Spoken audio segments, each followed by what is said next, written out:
la evolución de la temperatura estimada con modelos climáticos sin considerar los gases de efecto invernadero, y la evolución de la temperatura con los mismos modelos pero considerando el aumento de los gases de efecto invernadero.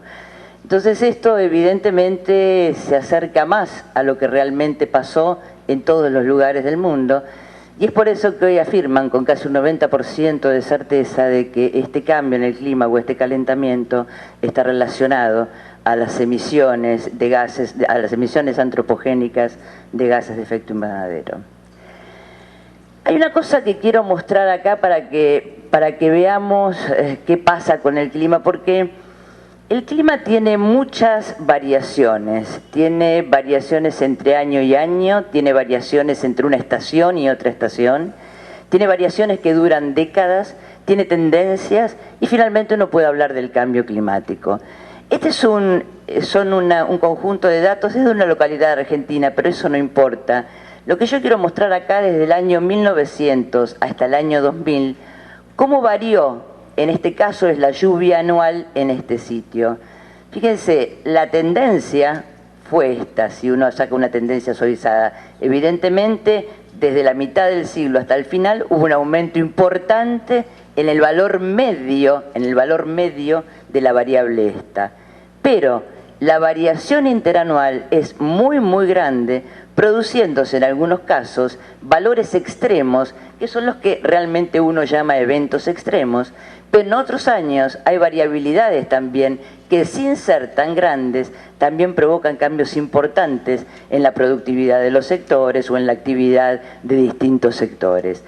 Esto es importante porque a esto que uno llama variabilidad climática, a esto uno lo llama tendencia climática, y a lo que va a pasar acá en algún momento, bueno, eso sí es el cambio climático, pero uno puede decir que ya empezó acá, ¿no? Este cambio en el clima ya empezó, y empezó desde las últimas 3 décadas aproximadamente, y hay muchas evidencias en muchas partes del mundo donde hay variaciones importantes de distintas variables climáticas.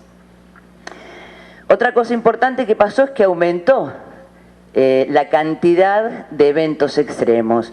En América Latina, por ejemplo, entre 2000 y 2005, los eventos extremos, hubo 2,4 veces más eventos extremos que entre 1970 y 1999. O sea, evidentemente ese es otra característica, otro resultado del cambio del clima, el aumento en la frecuencia de ocurrencia de eventos extremos. Además, en nuestra región, además de aumentar la frecuencia de ocurrencia, también pasaron cosas raras, cosas que no habíamos visto en otros momentos, como una aparición de un huracán a la altura de Brasil, que eso es algo que no se había registrado nunca. Bueno, y eventos de muchas piedras, o sea, de caída de granizos muy grandes en varios países en distintas oportunidades. Estos eventos extremos o estas variabilidades del clima en muchos casos están asociados al fenómeno del Niño, que en esta zona de los países de la comunidad andina produce pérdidas muy importantes en cada una de sus fases. Pero hay otros eventos extremos que no están relacionados con la ocurrencia del Niño y que son variabilidades que no se pueden explicar por la ocurrencia de ese fenómeno, y esos eventos también aumentaron en forma notable durante los últimos años. Fíjense, estos son el total de casos con eventos climáticos raros, digamos, diferentes. La cantidad de muertos aumentó también notablemente. Las viviendas destruidas no tantos, y los cultivos afectados también aumentaron en forma importante.